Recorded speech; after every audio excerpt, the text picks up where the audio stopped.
It's time to win things around after a big Tuesday night in the American Association. I'm Carter Woodiel, and we start with a thrilling comeback in Milwaukee. The Milkmen hosting the Kansas City Monarchs. Milwaukee had the early lead. This is a 2-run single from Brian Torres to cap off a 6-run first inning and make it 6-0 Milkmen. Later on, they're flashing leather. Mason Davis with the diving stop. Great job to get the throw over to first as well. But the Monarchs got back into this game. This is Matt Adams with a double to score John Hernandez. Adams with 64 RBIs on the year, most in the association. And later, David Thompson with a go-ahead 2-run single to complete the comeback. KC scored 9 unanswered. They beat Milwaukee 9-8. Sioux City and Lincoln played 2 yesterday. In Game 1, Josh Altman hit his 11th home run of the season here, no doubt about it, to left. His 3rd home run in 5 games. They win it 7-4. In Game 2, it would go better for Sioux City. This is Blake Tiberi with his 2nd home run of the day. He had one in Game 1 of a doubleheader, number 3 on the season for him over the right field wall. And later on, Danny Amaral would make a really impressive diving catch up against the wall there. Let's watch it again in slow-mo.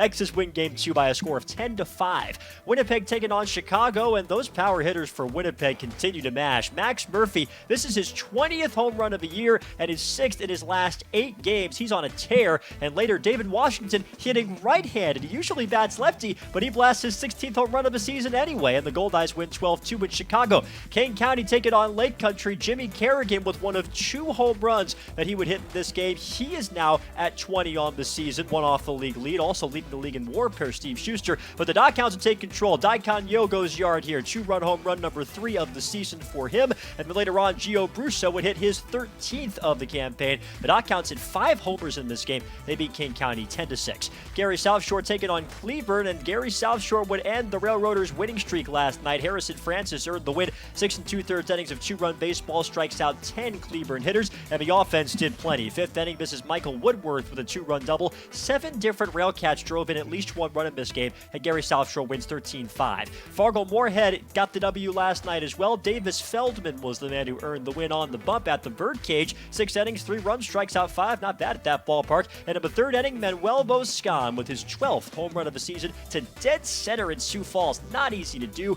Final score 12-3. The Redhawks get the W over the Canaries. As we look at the full scores from yesterday, had that bonus game with the doubleheader. In the standings, Chicago is the only team in the East Division above 500. They're 9.5 games ahead of Kane County, and Gary South Shore has leapfrogged Cleburne to get in that 4th and final playoff spot. In the West, KC and Fargo-Moorhead still on top in the division standings, with Winnipeg and Lincoln still hanging on to those playoff positions behind them.